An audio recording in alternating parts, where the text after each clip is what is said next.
In this video, I'm going to show you how to turn on professional mode on Facebook. Turning on professional mode allows you to get paid for your content, and it also gives you the ability to see your content inside and many more. And to turn it on is pretty simple and easy. On your phone, navigate to your Play Store and make sure your Facebook app is up to date. Then proceed to open.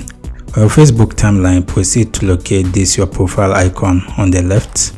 Then proceed to locate the three ellipses beside the edit profile and click here.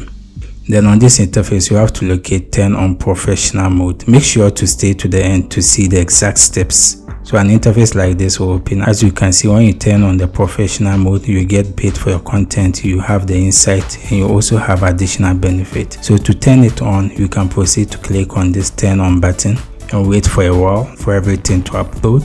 So you have successfully turned on your professional mode. So you can proceed to create new content by clicking on this. Then you can either upload a video or a photo or any content that you want to create on your Facebook, and you'll be able to monetize and get paid for it. Thank you for watching. If this is your first time to this channel, consider hitting the like button and share it to your family and friends. To see many content like this, consider subscribing. See you in the next video.